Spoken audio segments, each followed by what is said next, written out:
Meus queridos, estamos na nossa série de mensagens, na primeira carta de Pedro. O tema da nossa série é Firmes. Já temos aí meditado ao longo deste mês de janeiro, agora fevereiro também, desde o início do ano.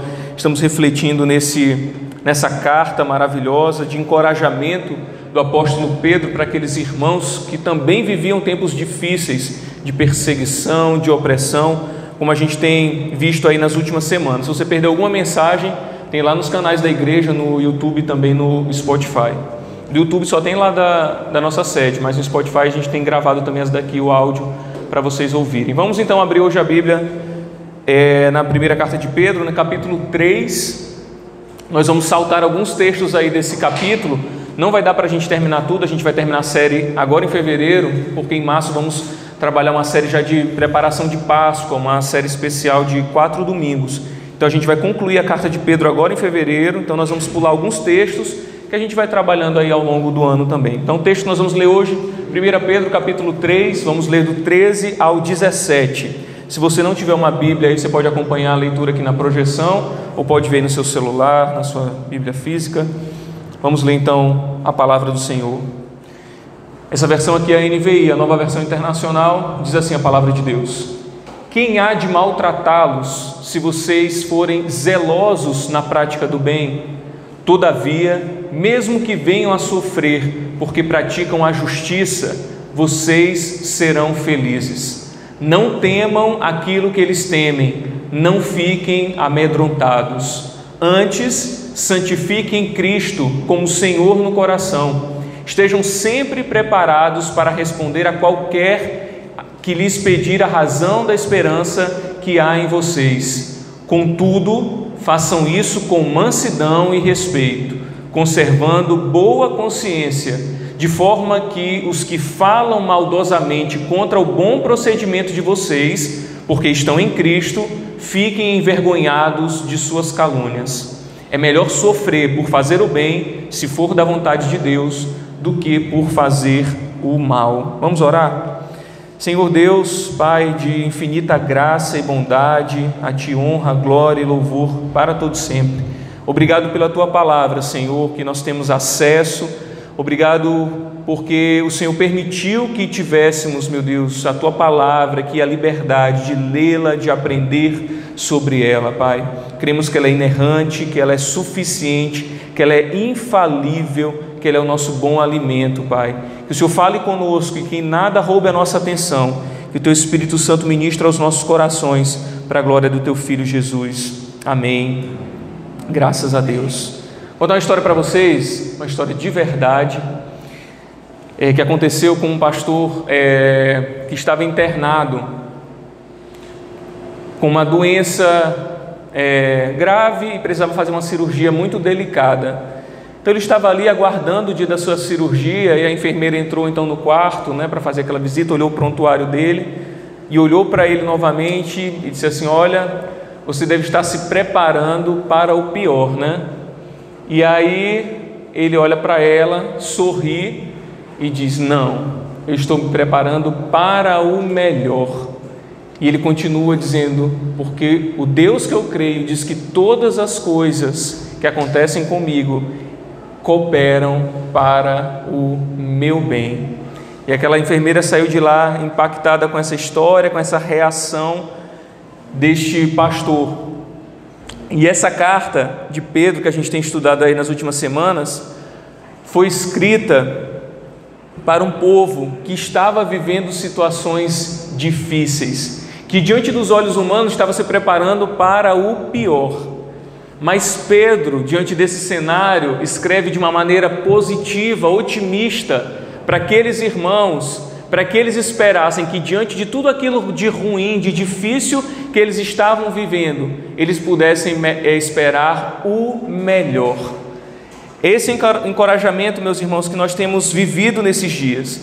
E nesse texto de hoje, nós vamos ver o apóstolo mostrando verdades que possam nos encorajar, nos manter firmes, nos manter de pé, e principalmente o nosso coração alicerçado na esperança daquilo que Deus prometeu para aqueles que creem na sua palavra.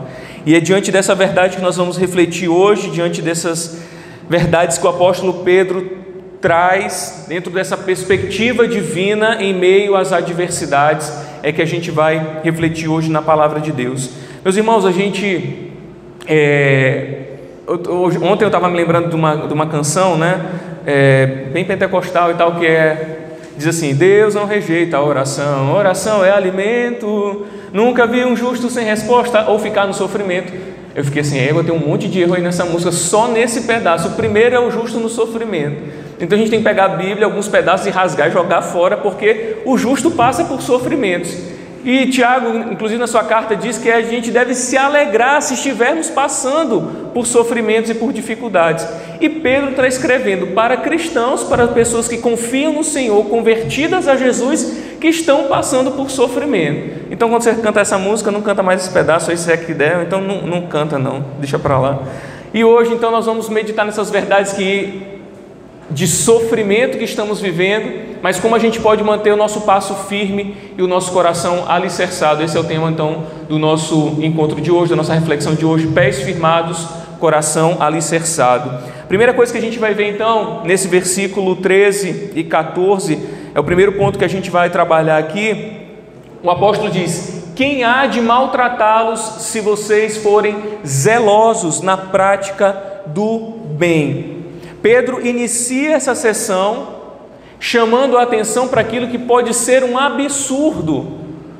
Pedro vai falar assim: quem em sã consciência, via de regra, o que acontece? Ninguém é maltratado porque alguém faz o bem.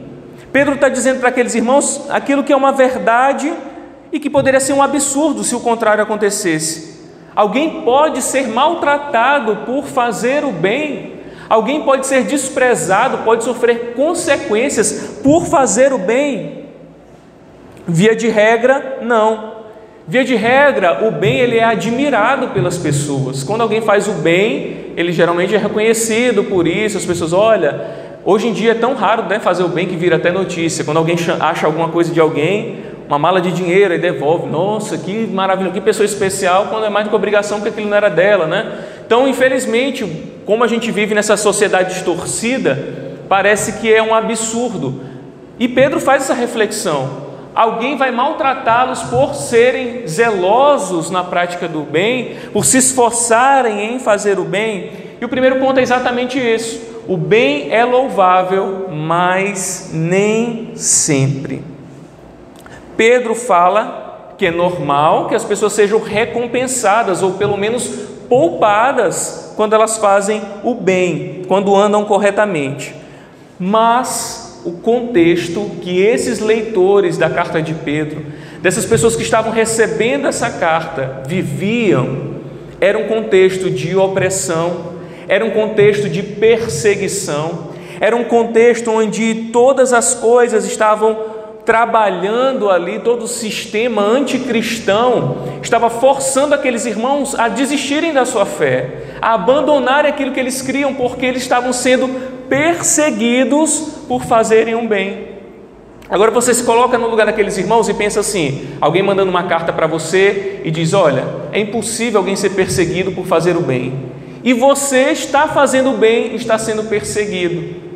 E Pedro, claro, como um pastor para aqueles irmãos, tinha consciência disso, e o objetivo dele, como eu disse ainda há pouco, era encorajá-los, era motivá-los. Então ele sabe aquilo que eles estavam vivendo: a perseguição, as injúrias, as calúnias, a opressão. Eles estavam vivendo essas coisas porque eles estavam agindo corretamente. Eles estavam agindo de maneira boa, e é justamente por seguirem os preceitos do Senhor, por servirem a Cristo, é que eles estavam sofrendo. E o apóstolo sabia disso, e aí ele continuou o texto: todavia, mesmo que venham a sofrer, porque praticam a justiça, vocês serão felizes. Pedro fala: é um absurdo alguém ser maltratado por fazer o bem, mas ainda que vocês sofram por fazerem o bem, vocês serão felizes. Então, apesar de parecer um absurdo, ou pelo menos ser uma questão fora da regra, aí que isso aconteça, ou aconteça em menor escala, Pedro sabe que essa era a realidade deles: sofrer por fazer o bem, sofrer por fazer aquilo que era correto. Eles estavam sofrendo justamente por isso, porque todo o sistema que eles estavam inseridos era contrário às suas práticas, porque agora eles andavam conforme os ensinos de Jesus Cristo. Então, aquilo que parece absurdo ou contraditório é perfeitamente normal para aquela situação que eles estavam vivendo. Ser perseguido, ser oprimido, ser caluniado, ainda que faça o que é correto. E a gente precisa entender essa perspectiva até nos dias de hoje, porque quando nós seguimos o ensino de Cristo, quando seguimos os ensinos do nosso Senhor, quando somos orientados pela sua palavra e praticamos essas verdades, a gente não pode esperar que o mundo nos aplauda. A gente não pode esperar que o mundo que é anticristão reconheça quão boa é a nossa conduta, se estamos fazendo aquilo que Deus ordena. Não só aqueles irmãos estavam vivendo isso, mas nós também estamos inseridos nesse contexto, nessa realidade. E aí, os cristãos, os leitores dessa carta, estavam então sendo tentados a retroceder, a desanimar na fé. Existe coisa mais difícil da gente ver do que injustiça? Eu não sei se você já viveu algum ato de injustiça, você ser acusado de alguma coisa que você não fez, você sofrer consequências de erros que você não cometeu. Eu já passei por isso, já fui acusado de coisas graves, e eu lembro, eu era adolescente, assim, foi algo muito sério, mas que eu não tinha culpa nenhuma, eu nem estava no momento. Mas todas as pessoas se uniram para se levantar contra mim. Isso afetou a minha casa, a minha família, relacionamento dentro da família foi terrível. E aí depois de muitos anos, o Senhor trouxe à tona a verdade. É muito ruim, meus irmãos, sermos injustiçados, sofrermos consequência, por mesmo assim andar no que é certo. Aqueles irmãos sabiam exatamente o que é isso. E no mundo que nós vivemos hoje, a gente também deve esperar sofrer consequências por agir do jeito certo, por agir conforme os preceitos do Senhor. Nós não estamos num sistema onde as pessoas vão aplaudir, vão reconhecer, vão te dar méritos porque você obedece à palavra do Senhor. E é importante a gente entender que agora Pedro vai usar inclusive um trecho de uma pregação que ele mesmo ouviu há alguns anos. Pedro estava ali com uma multidão diante do monte onde Jesus subiu e trouxe um belíssimo e poderoso sermão que está registrado do capítulo 5 ao capítulo 7 do Evangelho de Mateus. O sermão da montanha, sermão do monte, sermão das bem-aventuranças. Esse sermão que ele ouviu do próprio Jesus pregando. Pedro agora pega essa verdade e ensina e transmite para aqueles irmãos. Jesus disse lá no capítulo 5, no versículo 10, que bem-aventurado ou felizes são aqueles que são perseguidos por causa da justiça. Pedro lembra dessa pregação, lembra dessas palavras, ele guardou aquilo no seu coração e agora estava compartilhando com os seus leitores. E é importante a gente entender que aqui, assim como no Sermão do Monte, essa felicidade, ou dizer que alguém era bem-aventurado, não seria uma consequência de fazer justiça. Vocês não se tornariam abençoados, tipo, sejam justos, sofram por conta de justiça e aí vocês serão abençoados. Que talvez uma compreensão que a gente possa ter de uma maneira errada por conta da tradução. Mas o sentido, tanto quando Jesus trouxe essas verdades do Sermão da Montanha, quanto aqui Pedro reproduzindo as palavras de Cristo, ele está dizendo para aquele povo que ser feliz ou sofrer as consequências de ser justo, de praticar justiça, já traz junto ser abençoado. São abençoados os que sofrem por causa da justiça. São felizes os que sofrem por seguir a justiça. Isso vem junto com o sofrimento. Essa bênção de ser feliz, de ser bem-aventurado, está ligado a sofrer por causa da justiça. Isso quer dizer que quando fazemos o bem e ainda assim somos perseguidos, o consolo, a fortaleza, a alegria de Cristo vem sobre as nossas vidas. Então o apóstolo encoraja aqueles irmãos e ele continua dizendo: não temam aquilo que eles temem, não fiquem amedrontados, antes santifiquem Cristo como Senhor no coração.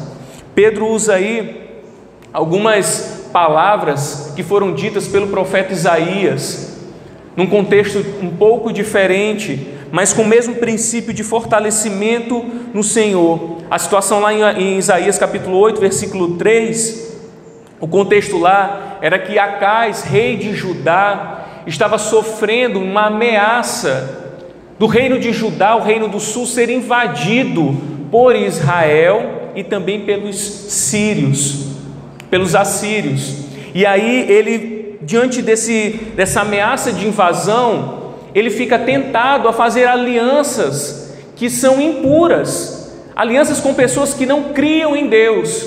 Então o profeta Isaías se levanta para Acais e diz: olha, Acais, não faça aliança com essas pessoas, não faça aliança com ímpios. Ao Senhor dos exércitos, a Ele santificai, seja Ele o vosso temor e o vosso espanto.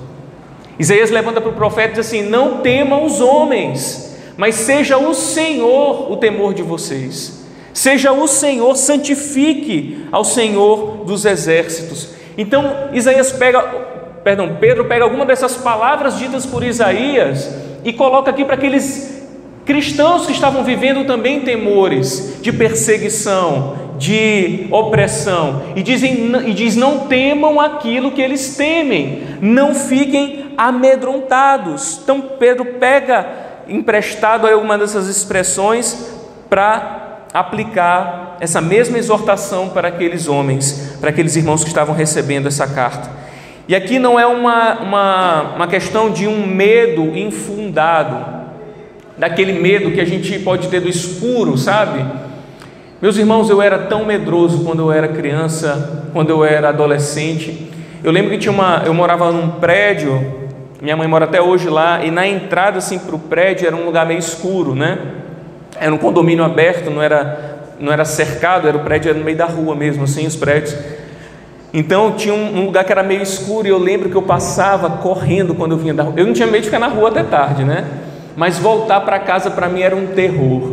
Então eu lembro que eu voltava, eu passava correndo só de medo, e eu me escondia, eu abria a porta assim, olhando para trás. Nunca aconteceu nada, não tinha nenhuma história, mas era muito medo, mas era um medo infundado, era um medo que não tinha porquê. Não é esse medo de coisas bobas, igual hoje, até hoje eu tenho medo de agulha, onde eu estava confessando meu pecado para os irmãos. Tem alguns que não querem vacinar porque é da China, porque é da Rússia. Eu não quero vacinar porque eu estou achando a agulha ainda muito grande. Quando diminuir um pouco, eu vou vacinar.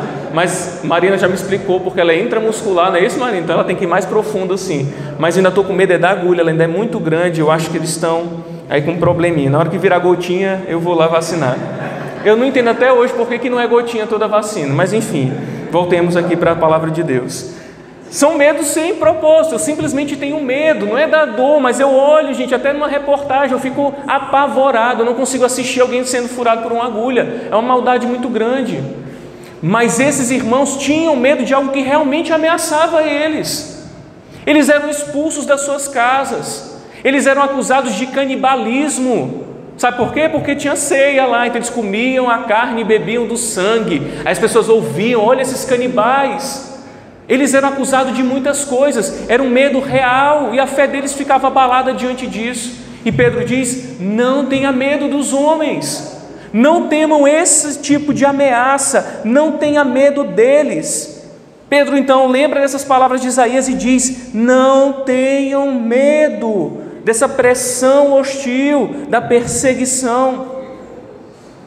Não tenham medo deles. Aqui a tradução trouxe: não tenham medo daquilo que eles temem, mas é porque é uma tradução literal do que estava escrito, mas o sentido é justamente não temer a ameaça daqueles que estão te ameaçando. Esse é o sentido dessa frase, porque fica parecendo que a gente não pode ter medo daquilo que eles também têm medo, né? Mas o sentido daquilo que está escrito originalmente é exatamente isso: não temer a ameaça daqueles que são seus inimigos. Então Pedro lembra disso. E a verdade, meus irmãos, é que todo cristão enfrenta crises. E nessas circunstâncias de crises, nós somos tentados a ceder, nós somos tentados a retroceder. O medo acaba muitas vezes nos levando a tomar decisões precipitadas. O medo nos leva muitas vezes a fazer alianças erradas, nos juntarmos com propósitos que não estão alinhados aos propósitos de Deus, e o medo muitas vezes faz isso com a gente. Mas devemos santificar a Cristo no coração, e assim não temermos o homem nem as circunstâncias. Do modo geral, ninguém se opõe a nós quando nós fazemos o bem, mas quando isso acontecer, é melhor sofrer por fazer o que é justo, o que é bom, do que comprometer o nosso testemunho. Se somos pressionados porque praticamos o bem, é melhor a gente sofrer as consequências disso. Melhor sofrermos por fazermos o que é correto, do que atingir, comprometer o nosso testemunho. Por isso, não foquem nos adversários. Não podemos olhar para aquilo que nos pressiona, não podemos olhar para as circunstâncias. Pedro então continua dizendo: antes, santifiquem Cristo como o Senhor no coração. O apóstolo então diz que no lugar do medo, nós devemos focar em outra coisa, devemos direcionar a nossa atenção a Jesus. Ele diz: antes santifiquem a Cristo como Senhor no coração. Nesse contexto aqui, santificar não tem o sentido de tornar santo, porque Ele é santo. Em algumas vezes que santificar, como lá em Mateus, quando Jesus faz a oração do Pai Nosso, capítulo 6, que vai dizer: santificado seja o vosso nome, o teu nome. Lá também não é no sentido de santificar, porque Jesus não pode ser santificado no sentido de se tornar santo, né? Ele já é santo. Então toda vez que nós lemos isso, tanto lá em Mateus 6 como aqui também, a gente precisa entender que santificar, nesse sentido, tem uma conotação de reverenciar aquele que é santo, de temer diante dele, sabe? Ele é grande, ele é santo, e diante da sua santidade eu reverencio, eu trato como santo, certo? Então nós não podemos santificar aquele que já é santo na nossa compreensão de tornar alguém santo, né? Como na nossa santificação diária aqui na terra, quanto o Espírito trabalha em nós. Mas quando olhamos para Cristo e dizemos: santificado seja o teu nome, ou santifiquem a Cristo no seu coração, é temer aquele que é santo. Eu reconheço que Ele é santo e por isso eu devo tratá-lo com reverência. E agora nós precisamos entender que essa reverência, por reconhecer que Ele é santo, traz um sentido de confiança. Então, ao olharmos Cristo, santificá-lo no nosso coração, Pedro está dizendo: confie naquele que vocês reverenciam. A gente só reverencia aquele que é maior do que a gente. Ninguém se dobra diante de alguém que é menor, se dobra diante de alguém que é grande. E esse é o sentido que Pedro está falando. Se você se reverencia diante dele, se você se dobra diante dele, é porque ele é maior que você. Então você pode confiar. Diante do medo, diante da opressão, diante das ameaças, devemos confiar. Não devemos apenas parar diante da ameaça, devemos confiar. Enquanto confiamos, nós precisamos estar sempre preparados para responder a qualquer que lhes pedir a razão da esperança que há em vocês. Isso quer dizer que a nossa postura ela não é neutra. Não é diante da ameaça eles deveriam parar, confiar e ficar aguardando que as coisas aconteçam. Não é esse encorajamento que a Bíblia traz para a gente. Diante da ameaça, Pedro então diz: olha, vocês estão sendo ameaçados, eu sei qual é a situação real de vocês, eu sei a situação que vocês estão vivendo, então fiquem paralisados e apenas confiem e esperem as coisas acontecerem. Não é isso. Pedro diz: estejam sempre preparados para responder a qualquer que lhes pedir a razão da esperança que há em vocês. Precisamos estar preparados. Isso quer dizer que a nossa postura é de uma atitude de preparação. O termo traduzido aí para responder é o mesmo para apologia, que o significado é uma defesa diante de um tribunal. Então, diante de um tribunal há uma acusação e há uma defesa de uma tese, de um propósito. E a apologia tem esse sentido de se colocar diante do tribunal e defender aquilo que acredita. Então, quando Pedro está dizendo para aqueles irmãos, sempre estejam preparados para responder, ele está dizendo, estejam preparados para defender sobre a razão da esperança que há em vocês. Ou seja, a postura, o modo de viver do cristão é tão diferente que isso pode despertar em alguns o interesse, ou pelo menos a curiosidade. E alguém pode perguntar, alguém pode pedir a razão. As pessoas olham e veem uma postura diferente diante da pressão. As pessoas olham para um cristão, para alguém que tem confiança plena no Senhor, e vê que ele age diferente diante de circunstâncias. E isso pode despertar alguém pelo menos a curiosidade. Por que age dessa maneira? Que esperança é essa que há em alguém? Eu até falei disso outro dia aqui sobre velório, né? Quando você vai num velório e vê alguém que morreu sem Cristo, aquela família também não tinha consciência da sua salvação, você sente um desespero, você sente um pesar, sabe? Aquele sofrimento além do normal, porque as pessoas não têm uma esperança além daquilo, elas não têm certeza de onde daquela pessoa que partiu, para onde ela vai. Mas quando você vai num velório de alguém convicto da sua salvação em Cristo Jesus, não só da pessoa, né, mas daquela família ter aquele entendimento, que é importante também, você vê que a atitude diante daquilo é diferente.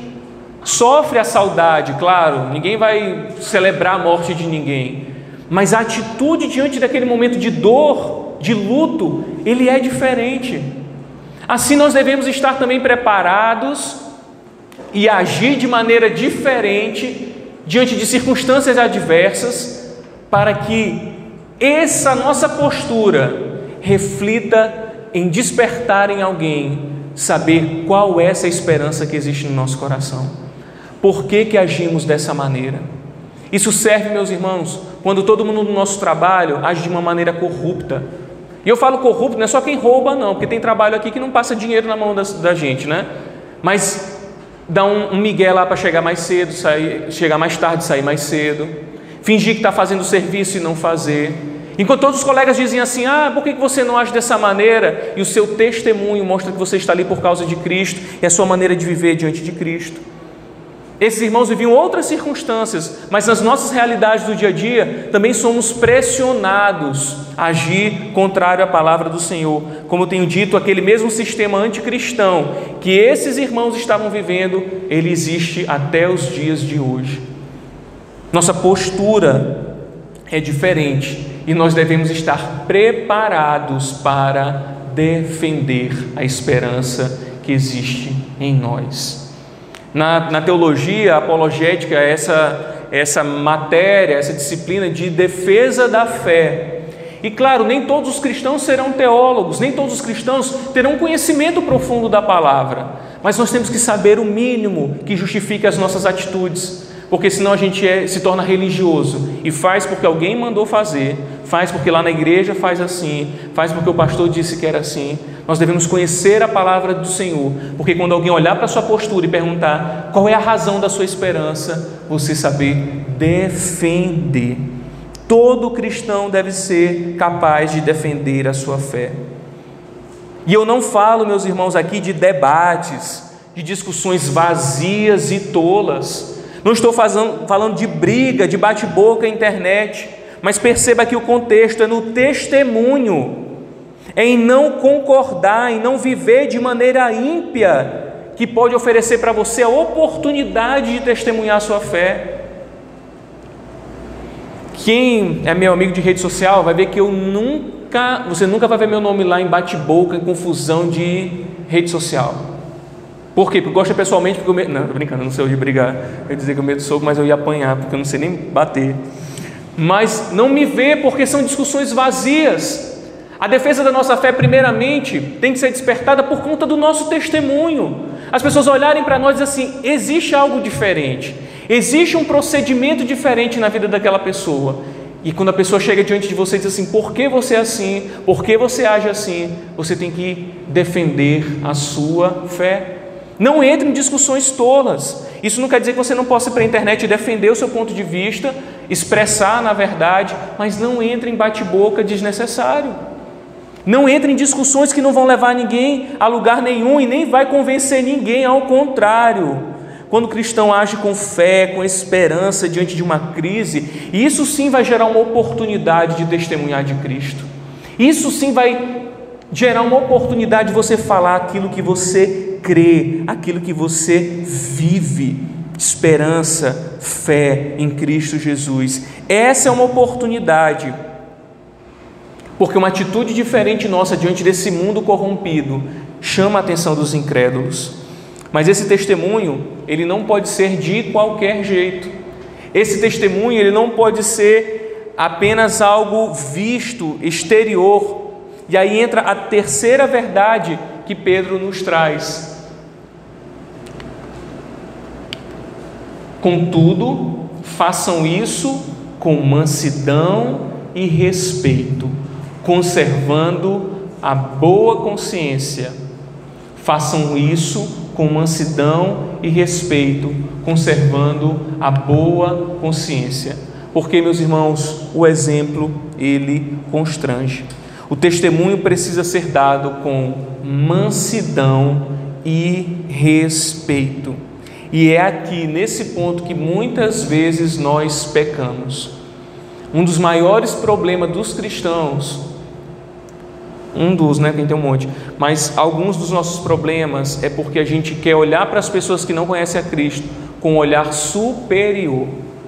A gente quer olhar como se, olha, esses pecadores miseráveis, como se a gente estivesse num lugar melhor, porque em nós há alguma coisa que Deus olhou e se encantou. Como se a gente tivesse a capacidade de abrir os nossos olhos diante do pecado, enxergar Cristo e ver a verdade. Infelizmente, o nosso comportamento às vezes mais afasta as pessoas, com aquele ar de arrogância, de superioridade, de alguém que agora conhece a palavra de Deus. Pedro está dizendo que esse testemunho tem que ser com mansidão e com respeito. Muitos se vangloriam de viver uma maneira diferente e aí querem defender a sua fé com arrogância, com prepotência. Ninguém gosta de ninguém prepotente e arrogante. Muitos adotam essa postura de sabe tudo e vira o quê? Um crente chato. E a imagem que passa é de um fanático, de um alienado, que ninguém aguenta crente chato, gente. Crente chato é muito chato. Crente chato é pior do que um chato que não é crente, porque ele já é chato e ainda é crente chato. Vocês estão entendendo minha viagem aqui? É muito chato você querer convencer as pessoas à força, quando você poderia dar testemunho nas suas atitudes, mas quer enfiar a Bíblia goela abaixo das pessoas. Aí ninguém te chama mais para a festa, ninguém te chama para o aniversário, ninguém te chama mais para um churrasco. É porque eu sou crente. Não, é porque tu é chato mesmo, cara. Não seja mais chato.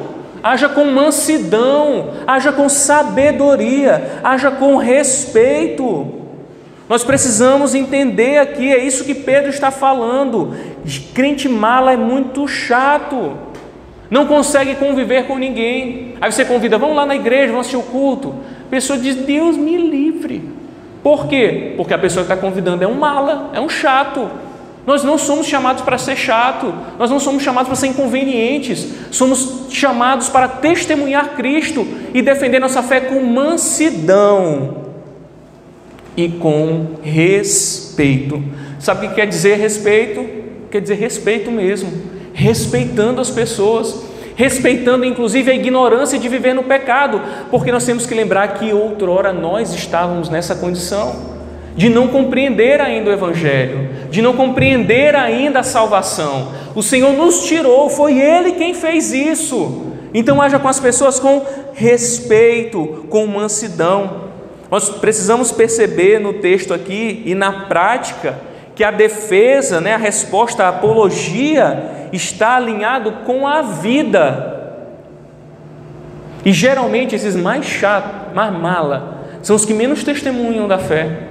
São que menos têm uma prática, às vezes tem uma prática religiosa de condenar as pessoas, de ficar criticando tudo, de ficar olhando as coisas e dizendo, isso aqui é do diabo, isso aqui não pode, isso aqui crente não pode fazer. Geralmente são essas pessoas as mais malas que tem. Mas Pedro está dizendo que existe um testemunho e uma defesa, e eles andam juntos. É a conduta que vai gerar, Pedro está dizendo, esse despertamento do interesse pela fé. Então eu vou responder, eu vou defender a minha fé com mansidão e com respeito. A partir de hoje, se você tem sido chato, tem sido malo, se ninguém está te convidando mais para nada, reflita sobre as suas atitudes e saia daqui alguém mais fácil da gente conviver, mais fácil das pessoas que não conhecem a Cristo quererem estar perto de você. Não estou falando de negociar valores, nem os princípios das Escrituras, eu não estou falando disso. Não estou dizendo de concordar como o mundo anda. Não estou dizendo de dizer que tudo está certo e eu não posso falar. Não é isso que eu estou dizendo. Eu estou dizendo que nós devemos agir com mansidão e com respeito, defendendo a nossa fé. Hoje, antes de vir para cá, estava esperando Maria se arrumar, e aí a gente peguei o Instagram e dei aquelas. Aí tem lá um canal de notícias, de cara, tinha 2 caras se beijando, e tinha assim, Big Brother bem em frente, e 2 caras se beijando lá assim, loucamente. Era uma foto, né? Quer dizer, não sei se loucamente que estava a foto, mas era o suficiente. E eu fiquei pensando assim, eu não acredito que tem crente que assiste Big Brother. Tem, eu sei que tem. Mas meus irmãos, isso não quer dizer que diante de uma discussão sobre isso, como se isso fosse normal, a gente vai fazer o quê? Ficar calado porque o pastor disse que eu tenho que ser legal. Não, nós defendemos aquilo que a Bíblia diz que é certo, daquilo que é santo, daquilo que é correto, mas sempre com respeito e com mansidão. Precisamos ter sabedoria e pedir para Deus nos dar essa atitude. Precisamos perceber isso e agir de maneira que o Senhor fale por meio de nós, com amor, com misericórdia, com compaixão. Devemos defender a nossa fé. E além de responder com mansidão e respeito, nós precisamos conservar uma boa consciência. Contudo, façam isso, que defender a nossa esperança, conservando boa consciência. Warren Wiersbe diz que a consciência é o árbitro interior que testemunha a nós mesmos, aprovando ou censurando as nossas ações. E vale ressaltar que a consciência por si só, ela não vai apontar o que é certo e o que é errado. A consciência por si só não vai dizer o que é certo e o que é errado. Ou vocês acham que todo mundo que faz o que é errado, todo bandido chega em casa de noite e fica com a consciência pesada? Não fica. Que políticos corruptos que roubam dinheiro da educação, da saúde, e que tem gente sem instrução e tem gente morrendo por causa deles, chega em casa e não consegue nem dormir. A consciência deles não tem esse filtro, ou o filtro é distorcido. Então, quando fala de uma boa consciência, e Pedro está falando disso, é uma consciência baseada, alicerçada na palavra de Deus. Essa é a consciência que acende quando a gente faz algo que é contrário à palavra de Deus. Essa é a consciência que vai nos acusar, que vai nos ajudar a discernir o que é certo e o que é errado. É uma consciência iluminada pelo Espírito Santo de Deus. Existem pessoas que desobedecem a palavra e dizem que não têm consciência de que aquilo é errado. Existem pessoas que vão contrário aos ensinos de Jesus e agem daquela maneira achando que está tudo bem, porque a sua consciência não acusa. Isso revela que existe algo errado com a consciência dessas pessoas. E essa consciência ela só é então um árbitro justo quando ela é guiada pela palavra de Deus. Então não confie na sua própria consciência por ela mesma, mas de acordo com o que você tem recebido da palavra de Deus no seu coração. Essa é uma boa consciência. À medida que nós vamos conhecendo ao Senhor por sua palavra, Ele nos dá uma consciência limpa, coerente e moralmente correta. Mas isso não é uma questão apenas exterior, não é uma questão de aparência. Isso não significa falta de pecado, mas é uma atitude diante de Deus. Wayne Grudem fala de duas maneiras de uma boa consciência, e eu trouxe aqui para vocês. Maneiras de manter uma boa consciência. A primeira é evitando a cada dia desobediência consciente ou intencional a Deus. Diante de um pecado, diante da tentação, diante de situações que somos colocados, eu preciso evitar no dia a dia essa desobediência consciente, intencional. É quando a gente peca assim, eu vou pecar mesmo, sabe? É quando a gente sabe que aquilo ofende a santidade de Deus, que aquilo é contra as Escrituras, é contra aquilo que Deus ensina, e mesmo assim a gente decide fazer. Uma maneira de manter a consciência limpa é que quando isso for apontado, sua consciência despertar, evite essa desobediência, evite pecar contra Deus. E a outra maneira que ele fala é mantendo a prática do arrependimento imediato diante da oração, para pedir perdão. E aí é que a nossa consciência ela é limpa, sempre que se tenha percepção de qualquer pecado na vida. Todos os dias nós pecamos, mas essa prática do arrependimento imediato e da oração para pedir perdão vai limpando a nossa consciência todos os dias, vai tornando uma consciência boa. Às vezes nós de fato já somos perdoados quando Cristo Jesus, quando encontramos com Cristo Jesus, quando Ele nos chama e nos salva. Os nossos pecados já não têm mais o poder de nos condenar. Não somos mais escravos do pecado, não somos mais condenados aqueles que estão em Cristo, mas diariamente continuamos pecando, práticas ainda pecaminosas, ainda continuamos falhando e errando, mas aí precisamos ter esse arrependimento imediato e a oração pedindo perdão. Nós não podemos achar que nós não precisamos mais pedir perdão pelos nossos pecados. Isso pode ser uma evidência de que você nunca foi perdoado pelos seus pecados. Isso pode ser um indicativo de que você ainda não está em Cristo Jesus, se você não tem essa consciência de que precisa pedir perdão pelos pecados que são cometidos todos os dias. Agir dessa maneira traz um resultado, e Pedro fala qual é esse resultado. De forma que os que falam maldosamente contra o bom procedimento de vocês, porque estão em Cristo, fiquem envergonhados das suas calúnias. Calma, isso não é uma vingança. Isso não é quem me viu passar na prova e não me ajudou, quando veio na bênção vai se arrepender. Não é isso que Pedro está falando. Que eles vão ser envergonhados, aí eu vou achar bom, né? Aí que a nossa alma vai ser lavada, aí que Jesus, Deus, aí Ele pertence à vingança, Ele se levantará e esmagará a cabeça dos meus inimigos. Não é, por mais que você queira fazer isso, não é disso que Pedro está tratando. Isso não quer dizer que devemos agir assim para que eles passem vergonha, para que eles realmente sejam humilhados e a nossa alma seja lavada. Mas essa postura, ela deve ser praticada porque vai gerar o silêncio diante daqueles que acusam injustamente por conta de uma reflexão. Veja o que o texto está dizendo: façam com mansidão, o que defender a fé de vocês, a esperança, conservando a boa consciência, de forma que os que falam maldosamente contra o bom procedimento de vocês fiquem envergonhados das suas calúnias. Sabe quando aponta algo, você tem certeza que alguém fez algo e depois você viu que a pessoa não fez? O que a gente fica na mesma hora? Morrendo de vergonha. A gente já se cala, eu tinha certeza. E aí, isso acontece muito no casamento, né? Porque a mulher gosta de acusar a gente das coisas que faz. Só mora tu e a tua esposa. Aí aconteceu uma coisa na casa, não foi ela. Ela diz que foi tu. Então, mas aí quando vem assim, outro dia eu vi até um meme mostrando assim, quando minha esposa vê, aí a mulher passa, não sei se isso acontece na casa de vocês, aí tem um tapete assim enrolado, ou do banheiro, não é? Um pano ali de piso enrolado, aí a mulher vai dizer assim, tu não sabe andar aqui, tem um pé de gancho, essas coisas tanto, só fica tirando negócio do lugar. Mas o meme revelou a verdade, viu, os esposos?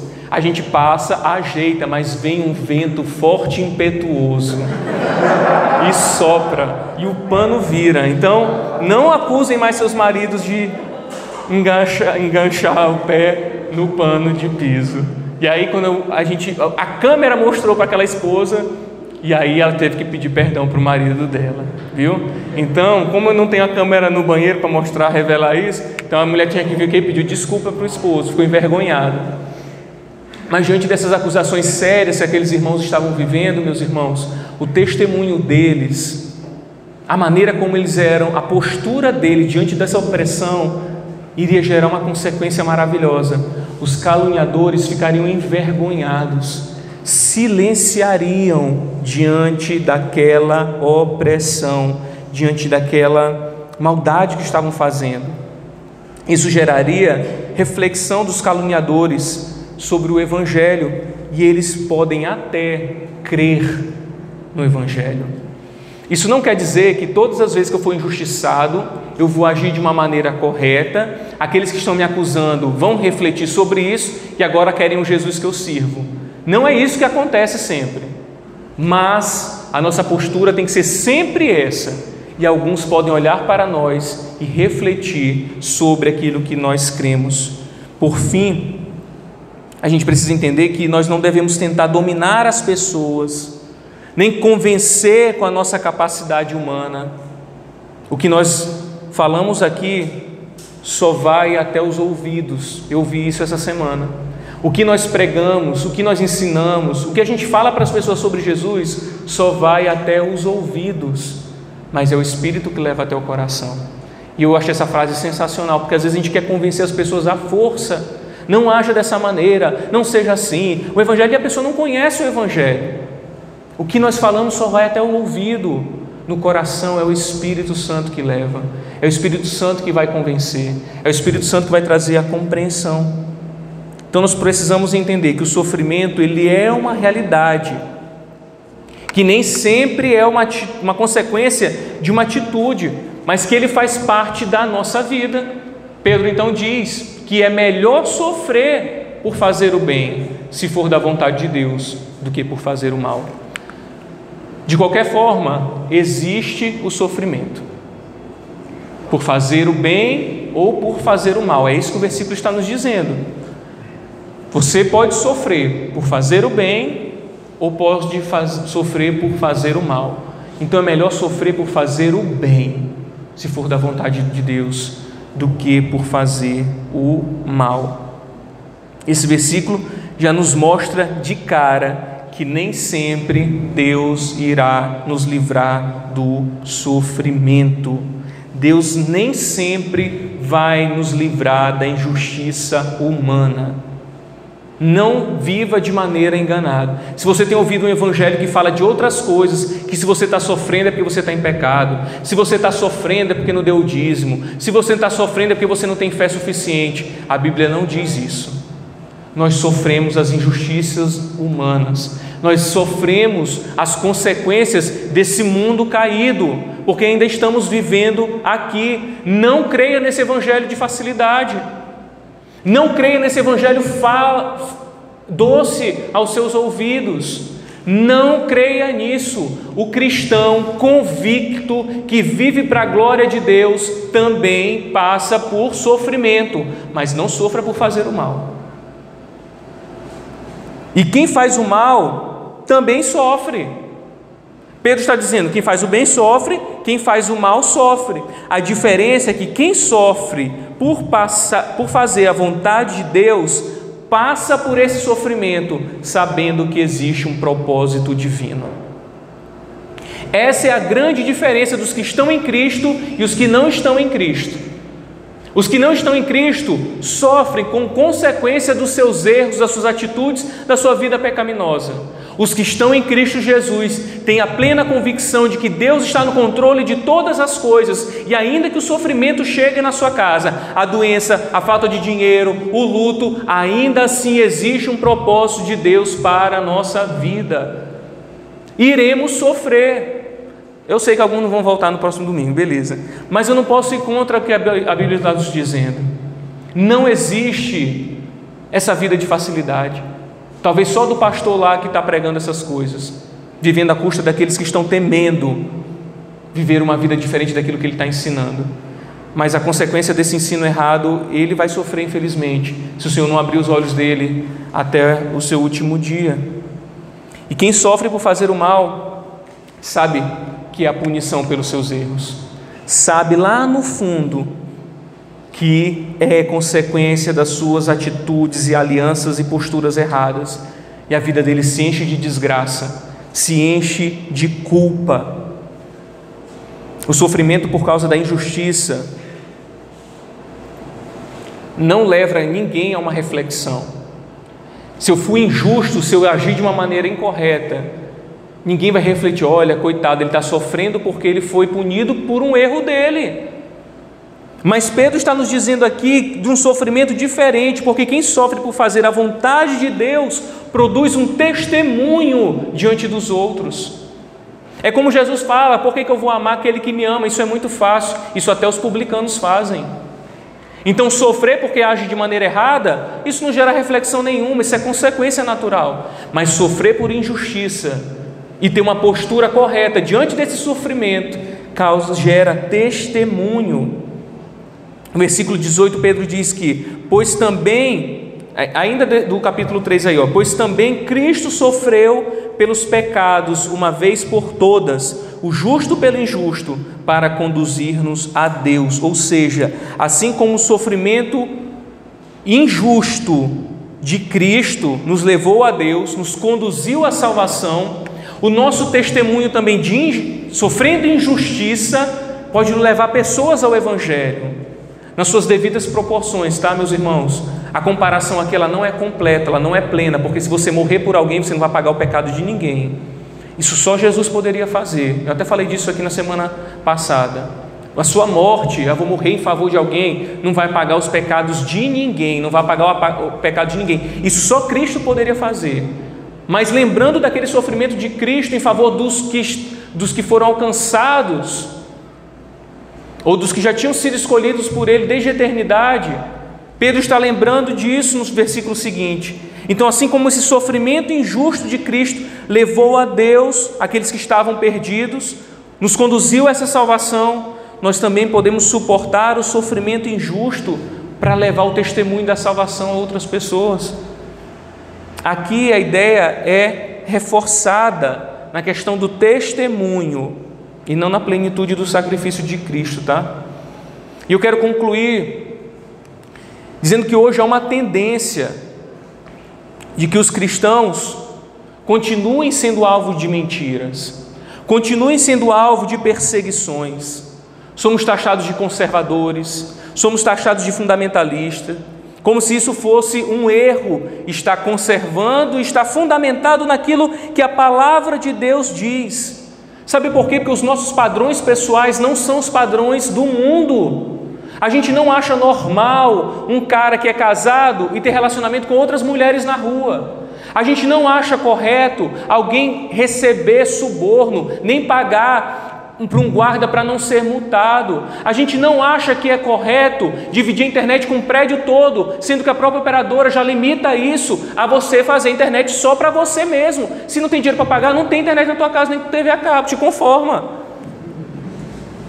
Meus irmãos, são detalhes, o nosso comportamento é diferente, mas para o mundo isso é tudo normal, é tudo aceitável, é tudo flexível, não há uma verdade absoluta, porque não há a verdade de Cristo. Os nossos padrões não são desse mundo. Hoje você pode se apaixonar por uma menina, mas amanhã pode se apaixonar por um menino, e depois pode voltar a se relacionar com uma menina. Não, isso não está na palavra de Deus, essa não é a ordem de Deus para os nossos relacionamentos, nós não podemos aceitar. E como é a nossa postura?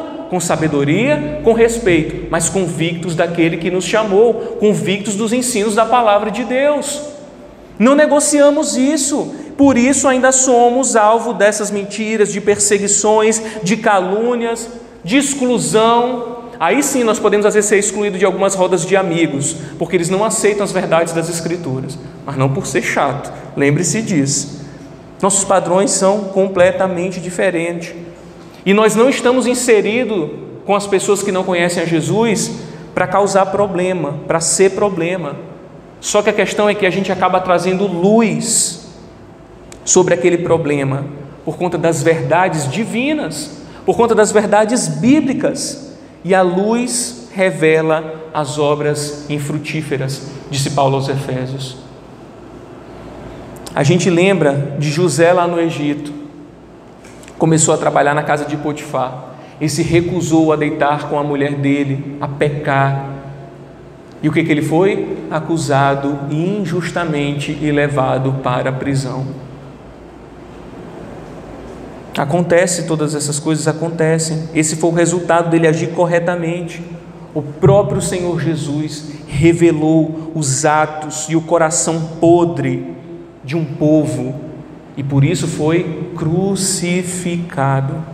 Precisamos entender que nossa postura deve ser diferente da do mundo, ainda que custe o nosso emprego, nossa notoriedade ou até mesmo a nossa vida. Hoje parece uma realidade muito distante de nós, porque vivemos num país onde nós temos ainda liberdade religiosa, ainda temos. Então nós podemos falar de Jesus sem ninguém matar a gente assim, via de regra, né? Pode ser que tenha uns doidos aí, fanáticos que queiram, mas existem irmãos que pagam com a própria vida, vivendo a justiça de Deus, que estão em países onde o evangelho é proibido, países onde o comunismo dominou, fechou todas as portas para que a palavra de Deus entrasse, e eles não podem pregar oficialmente, mas se reúnem em cavernas, em casas abandonadas, em lugares escondidos, e às vezes tem só uma folha da Bíblia para pregar. Eu não estou falando isso criado na minha mente, meus irmãos. Leiam as agências missionárias também. Conheço, siga esses perfis, eu sempre falo sobre isso. Não siga só besteira, eu gosto de um monte de besteira de internet, eu rio, gosto de bobagem, adoro, mas veja também que existem irmãos nossos em Cristo Jesus que estão sofrendo nesse nível, pagando com a própria vida. Nós não sabemos se um dia isso irá nos alcançar, mas hoje pode custar para a gente alguns amigos, pode custar até o nosso emprego, pode custar nossa reputação diante de homens, mas permaneçam firmes, permaneçam firmes. Essa é a mensagem de Pedro para aqueles irmãos, essa é a mensagem da palavra de Deus para nós, para a gente aplicar e refletir aí durante a semana. Qual tem sido a causa dos nossos sofrimentos? A verdade de Cristo ou as atitudes pecaminosas? Olha para a sua vida e pode ver que agora você pode estar passando por algum sofrimento, ou já passou ou vai passar. Eu não estou profetizando o caos não, mas é porque essa é a realidade que a Bíblia nos traz. Mas qual é a causa desse sofrimento? É porque você tenha desobedecido a Deus? Então mude os seus caminhos. Mas se é por causa de Cristo, lembre-se que Ele está sendo glorificado por meio da sua vida, e o seu testemunho pode levar muitos à salvação.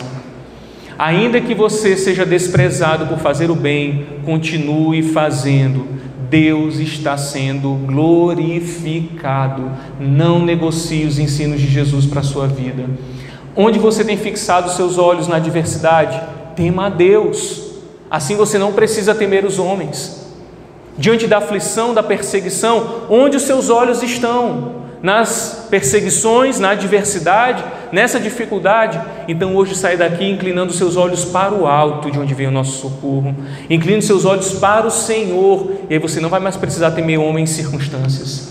E mantenha sempre a sua consciência limpa. A gente falou sobre as duas maneiras de manter essa consciência limpa. E os sofrimentos dessa vida passageira são um preparo para o gozo eterno. Lembre-se que esse sofrimento que nós vivemos aqui vai acabar.